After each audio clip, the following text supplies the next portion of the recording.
All right, hello. My name is Taylor Ernest. I am taking SPCE 683 this semester, and today we're going to be talking about the prompting hierarchy.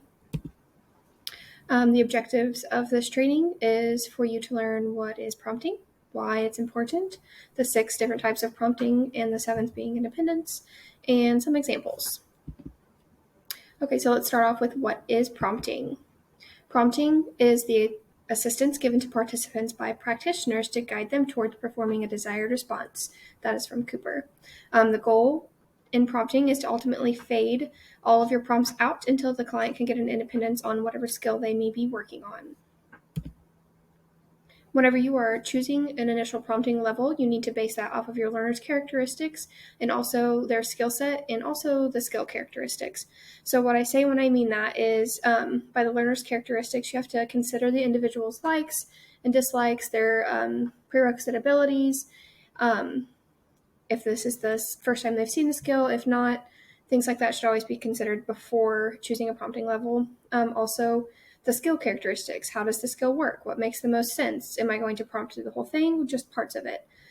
Those are all things that you need to consider before choosing a prompting level, before running the skill with your client, therapist, or client or student, whatever you may work with. So before we jump into prompting hierarchy, I want to go over the prompting procedures. There are 2, and they are the most to least and least to most. Most to least prompting is the most intrusive prompts to the least intrusive prompts. We go from a full physical prompt with the most intrusive all the way down to independence, which would be the least intrusive. And it is important in helping teach responding during acquisition skills. The other is least to most prompting, so it is the exact opposite. And you use your least intrusive prompts to the most intrusive prompts. So you would start out with independence to see if they could do it independently. If not, you slowly fade in your prompts until you are able to get the client to do whatever skill they may be working on independently. This can go from an independence into a full physical, or it may go from an independence to a gesture. It's just up to the client and what their skill set is. This is also important in teaching responding during acquisition skills. Okay, so this is a visual of the prompting hierarchy. As you can see on the left, it says least to most prompting. So we start at that independent and we work our way down the pyramid until the client is able to independently do the skill. So it goes independent, visual, verbal, gestural, model, partial physical, full physical. On the other hand, if you're using most to least prompting, you're going to start in with the most intrusive prompt. So you're going to start at the bottom of the pyramid, which is the full physical, going into the partial, going into modeling, gesture, verbal, visual, independence. I'm going to give you some examples of what these look like with the help of my husband, Jacob. He's going to come in and kind of help me.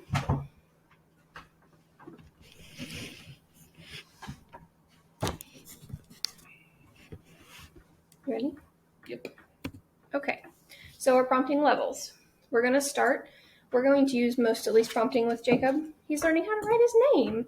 So what we're going to do is we're going to start with our full physical, and that is hand over hand prompting. So I'm going to place my SD. Jacob, write your name, and full physically prompt every step of the skill. Yeah, I know you're left-handed, it's okay. Hand over hand, making sure the client can see what they are doing the whole time.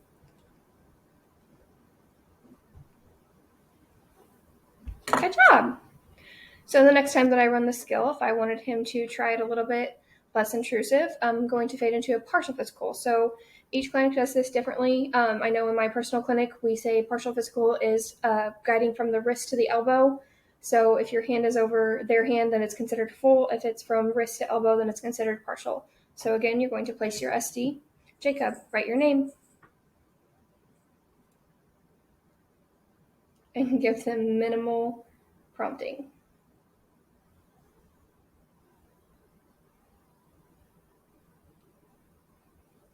He's left-handed, so this is actually kind of tricky. Okay, great. Okay, so the next would be a model. The therapist shows the learner how to complete the skill. So I would say, Jacob, write your name. I would pick up the pen. I would write his name and show him how to complete the skill. The next would be, sorry, I just realized that you couldn't really see what we were doing. The next would be a gestural.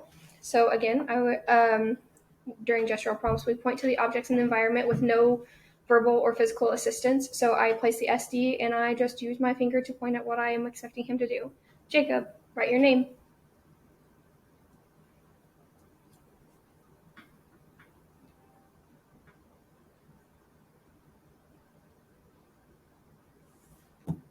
Nice job. Okay, the next would be verbal. So in this case, maybe he doesn't know how to spell his name. So I'm going to spell it out for him, but make him do all of the writing. I believe the official definition of verbal prompting is therapist provides clues, hints, commands, questions, and rule statements out loud. So in this case, I would say, Jacob, write your name. Write J A C O B. Very good. And the final prompt level where the client may need assistance is a visual. So this is the use of pictures and objects. In our case, we're going to have a little nameplate for Jacob to copy his name. I'm going to set it in front of him and place my SD. Jacob, write your name.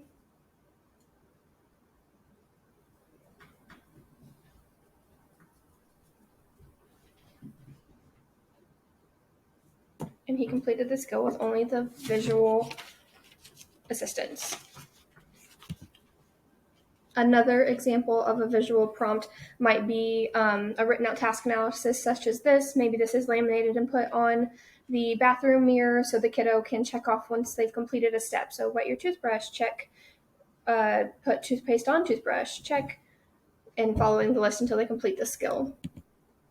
The final prompt, so it's not actually considered, it's not really a prompt because it's what you're aiming for. It is the goal, is the skill to be completed with no prompts, but it is still in the prompt hierarchy. So we're going to go over it.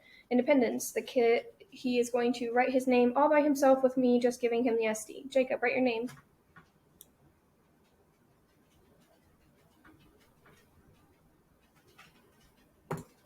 Good job. And that is Jacob. Okay, you can go now. So as you can see, we went from the most intrusive prompt being full physical, partial physical, model, gesture, visual, and independence.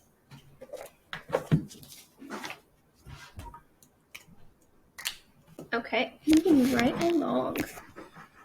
In summary, prompting is an important skill, and while teaching acquisition skills, prompts should be faded into an independence. There is no timeline for that, so if a client takes 3 weeks on a partial physical prompt to write their names, and they take 3 weeks on a partial physical prompt to write their name. Prompt levels should be fit to each client's specific need. So if your kiddo is very prompt dependent, maybe you need to work on using less intrusive prompts in order to break that prompt dependency. Or if they are Mr. I can do it myself, but make lots of errors, then maybe you need to go in with the least intrusive prompt, more of a visual type of prompt. That is totally up to your BCBA and what they feel is good for their client. Here are some references that I used in this slide. Thank you.